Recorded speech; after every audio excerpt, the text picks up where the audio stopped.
Hello student, कैसे हैं आप सब। आप अभी हम लोगों ने प्रीवियस जो पहले लेक्चर के अंदर किया था उसके अंदर हमने किया था कि ये हमारा फ्रेम था। इस फ्रेम के अंदर हम लोगों ने बीम की मूवमेंट फाइंड आउट की थी। ठीक है, अब सेकंड स्टेप क्या, थर्ड स्टेप हमारा क्या था, बीम की बेंडिंग मूवमेंट फाइंड आउट करना। मैंने आपको बताया था कि ये हमारा पॉइंट है एक, इस पॉइंट पे बीम और कॉलम दोनों मीट कर रहे हैं और पॉइंट क्या है हमारा, इक्विलिब्रियम की कंडीशन में रहना चाहिए। इक्विलिब्रियम की कंडीशन का मतलब क्या है, इस पॉइंट पे नेट मूवमेंट क्या होनी चाहिए, हमारी जीरो होनी चाहिए। यहाँ पे देखिए -24.99 है। इस पॉइंट को इसमें इसकी मूवमेंट कितनी मूवमेंट है, कहने का मतलब कि हम इसको ऐसे कर सकते हैं 24.99 और इस मूवमेंट को मैं x मान लेती हूँ, बीम की मूवमेंट को x मान लिया, इक्वल टू क्या आ जाएगा, जीरो आ जाएगा। तो यानी x की वैल्यू कितनी आ जाएगी 24.99। यदि x की वैल्यू 24.99 हो तो ये हमारा इक्विलिब्रियम रहेगा।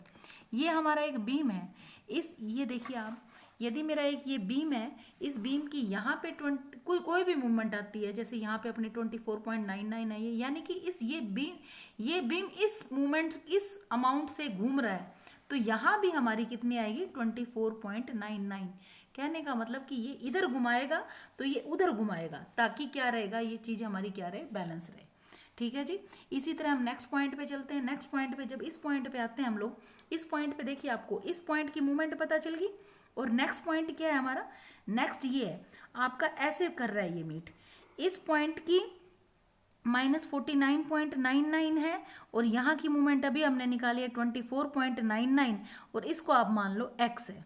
तो इन तीनों का समीशन वो इक्वल टू क्या रखेंगे, हम लोग जीरो रखेंगे। तो यहाँ से हमारी x की वैल्यू आ जाती है, वो कितनी वैल्यू आ जाती है 25। तो देखिए ये एक बीम है, यदि इधर 25 है तो इधर भी कितनी आएगी 25 आएगी। इसी तरह हम इसका भी फाइंड आउट कर लेंगे। इसकी फाइंड आउट करते हैं तो ये क्या आ जाएगा 24.99, ये 24.99 आता है तो ये भी 24.99। यहाँ पे आपका चेक भी अप्लाई हो जाता है। ये देखिए ये क्या, ये इक्विलिब्रियम में है, कहने का मतलब क्या, ये पॉइंट आपका, ये जॉइंट आपका जीरो के इक्वल है नेट मूवमेंट। तो देखिए यहाँ पे जीरो आ रहा है। ये देखो मैंने सारी मूवमेंट्स ऐसे लिख दी हैं इसकी सारी की सारी। और जहाँ पे 4 पॉइंट मूवमेंट, यहाँ पे देखिए इस पॉइंट पे आते हैं आप, इस पॉइंट पे आपके 3 मेंबर मीट कर रहे हैं, जिनमें से 2 की मूवमेंट हमें पता है, तीसरे की पता नहीं है। तो तीसरे की मैंने x मान ली और इसको इक्वल टू पुट कर दिया जीरो के, तो x की वैल्यू मेरी आ जाती है 74.98। जब इस बीम की इधर 74.98 आई तो इधर भी कितनी आएगी 74.98। देखो इसकी पता है, इस कॉलम की पता है, इस कॉलम की पता है, इसकी नहीं पता, इसको x मान लो और उसको किसके इक्वल पुट कर देंगे, फिर जीरो के इक्वल पुट कर देंगे, फिर वो वैल्यू कितनी आ जाती है 74.999। ये भी मेरी 74.9 आती है। तो कहने का मतलब इधर की भी 74.99। ये देखो 3 मेंबर्स की पता चल गई, चौथे की मैं x मान लूंगी, x को भी मैं करके और देखते हैं। तो सारी मूवमेंट्स इस तरह हम लोग बीम की मूवमेंट लिख देते हैं। ठीक है, नेक्स्ट स्टेप हमारा फोर्थ स्टेप था beam shear force. Actually shear force क्या होता है, बेंडिंग मूवमेंट क्या होती है अपनी, बेंडिंग मूवमेंट होती है फोर्स इनटू डिस्टेंस।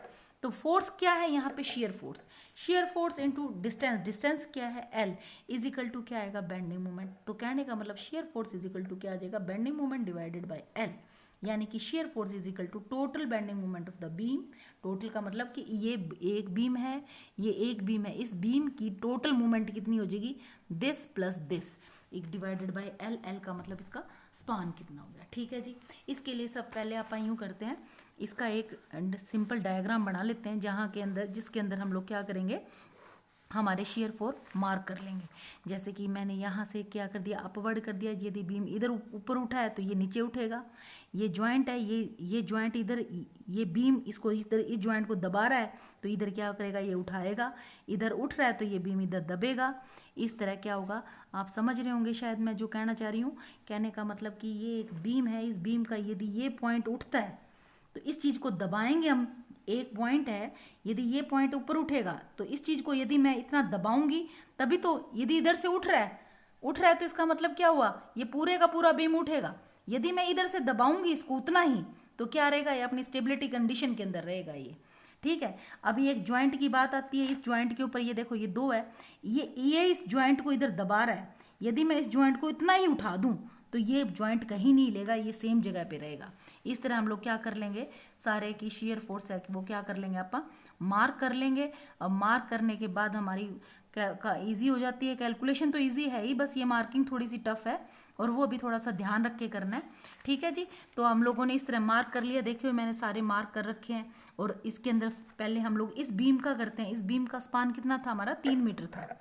तो अब यहाँ पे क्या आएगा, कितनी थी 24.99 और 24.99।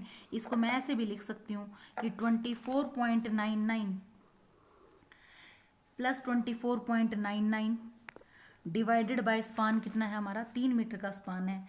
तो मैं इसकी कैलकुलेशन करती हूँ तो हमारा आता है 16.66। जितना इधर उठा वो इतना दबाएगा इधर। अब इस बीम की निकालें तो इस बीम की क्या, 25 प्लस 25 कितना हो गया 50 डिवाइडेड बाय 4 कितना आ जाएगा 12.5। इसी तरह सेम इसकी इस तरह हम लोग करते जाएंगे। इन दोनों का भी this plus this divided by 3, this plus this divided by 4, this plus this divided by 4। इनके क्या आ जाते रहते हैं, हमारे शेयर फोर्स आते रहते हैं। इसी तरह इसका भी करूँगी तो 137.98 इस बीम का क्या आ जाएगा हमारा, शेयर फोर्स आ जाएगा डिवाइडेड बाय 3 करूँगी 91.98। और इसी तरह इसका सारे क्या आ जाएंगे हमारे, शेयर फोर्स आ जाएंगे। तो शेयर फोर्स आ जाएंगे, ये सारे के सारे हमारे क्या आ गए, बीम शेयर फोर्स आ गए हैं। हमारे सिलेबस में इतना ही है, ये सब कुछ कर लेंगे हम लोग। यदि एक्शियल फोर्स भी आप फाइंड आउट करना चाहो तो एक्शियल फोर्स के अंदर भी कोई ज़रूरी नहीं है। देखिए आप, ये बीम हमारा है, इस बीम के ऊपर ये जॉइंट है, ये इतना उठा रहा है इसको 16.66। तो कहने का मतलब कि ये बीम क्या होगा, इसको नीचे की तरफ, यदि ये जॉइंट ऊपर की तरफ जाए बीम कैसी रिएक्शन देगा, नीचे की तरफ रिएक्शन देगा। तो 16.66 क्या आ जाएगा, इसका सारे का सारा क्या आ जाएगा, कंप्रेशन आ जाएगा। इसी तरह मैं यदि ये देखूं तो इस बीम के अंदर इधर तो 16.66 दबा रहा है, इधर उठा रहा है। तो कहने का मतलब नेट क्या आया, नेट रिजल्टेंट क्या आ रहा है, इस बीम की वजह से ये हमारा दब रहा है। कितना दब रहा है, 16.66 माइनस 12.5 यानी ये आ जाएगा 4.16। तो 4.16 ये दब रहा है, तो ये रिएक्शन कैसी देगा, ये बीम, ये कॉलम कैसी रिएक्शन देगा, अपवर्ड रिएक्शन देगा। जितना भी आता है डिफरेंस एक्चुअली आप चेक कर लेना। यहाँ भी आप देखिए, यहाँ इसको क्या करेगा, ये उठाएगा, ये इन दोनों बीम की वजह से ये जॉइंट मेरा उठ रहा है, तो बीम क्या करेगा, बीम इसको दबाएगा। इसी तरह ये क्या है 14.28 क्या हो रहा है, 14.28 ये बीम इस कॉलम को दबा रहा है, तो ये रिएक्शन क्या देगा, रिएक्शन इसको अपवर्ड रिएक्शन देगा। ठीक है, समझ आ रही है आपको। अब आप ये देखिए कि सारे का सारा बीम, ये सारे कॉलम है 16.66 पहले ही दब चुके हैं।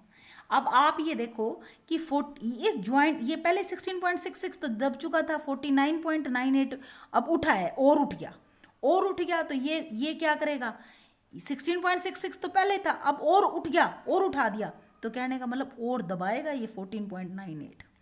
ठीक है, इसी तरह ये कॉलम है, ये कॉलम पहले 16.66 दब चुका था इसकी वजह से, क्योंकि ये जब उठा था तो सारे का सारा बीम, सारे कॉलम कंप्रेस हुए थे।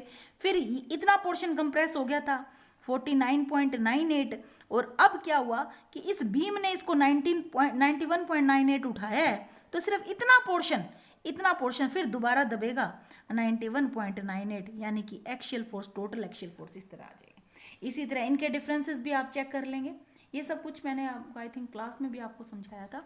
ये तो बस मैंने आपको बेसिक थोड़ा सा जनरल समझाने के लिए, सिलेबस में तो हमारा बीम शेयर फोर्स तक ही है। Thank you. नेक्स्ट वीडियो के अंदर हम लोग अनसिमेट्रिकल बेंडिंग करेंगे। शायद आपको सारा समझ आ गया। इस टॉपिक में से क्वेश्चन जरूर आएंगे, तो इसको केयरफुली अच्छे से सब लोग बच्चे करना। ठीक है, ओके बाय।